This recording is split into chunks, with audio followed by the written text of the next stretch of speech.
Hi, hello, నమస్తే. ఒక మంచి విషయం మిత్రమా. తల్లికి ఎవరైనా థ్యాంక్స్ చెప్తారా అంటే చెప్పాలి. పిల్లలకి జన్మనివ్వడం, వాళ్ళని పెంచి పెద్ద చేయడం, వాళ్ళకి విద్యాబుద్ధులు నేర్పించడం, ఇవన్నీ ఎవరైనా చేస్తారు. ప్రతి తల్లి చేసేవే. కానీ పిల్లల ఆశయాలు అర్థం చేసుకొని వాటిని గౌరవించి అవి తీర్చడం కోసం కష్టపడే తల్లిదండ్రులు చాలా అరుదుగా ఉంటారు.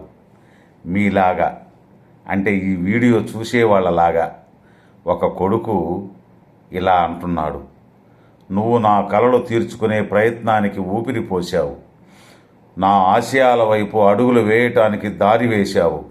నా కోసం ఇన్ని త్యాగాలు చేసిన నీకు, నా కలను నెరవేర్చిన నీకు ఎన్నిసార్లు థ్యాంక్స్ చెప్పినా సరిపోదు. మీకు కొడుకుగా పుట్టడం నేను ఈ జన్మలోనో చేసుకున్న అదృష్టం. ఇదంతా నా కల.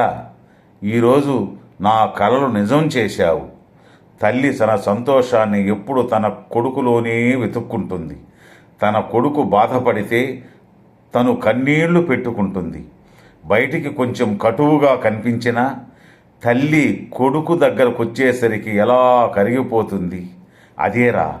అదేరా తల్లి మనసు. ఆమె మనసెప్పటికీ వెన్న. ఆ విషయం కొంతమంది కొడుకులకు తెలియక మూర్ఖులుగా ఆ తల్లి ఎడల అర్థం లేకుండా ప్రవర్తిస్తారు. అయినను వారిని క్షమించి నా పిల్లలకు ఎటువంటి కష్టాలు బాధలు రాకూడదని నిత్యం ఆ దేవదేవుణ్ణి ప్రార్థిస్తుంది. అందుకే తల్లి దైవం కన్నా గొప్పదన్నారు.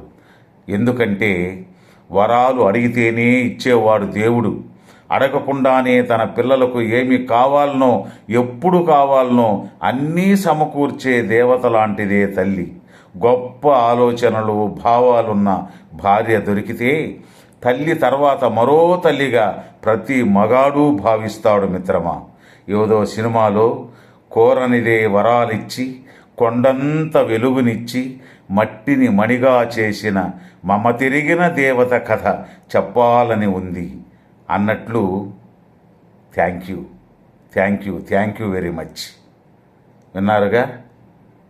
దయచేసి ఈ వీడియోని లైక్ చేసి హైప్ చేయండి. Thank you.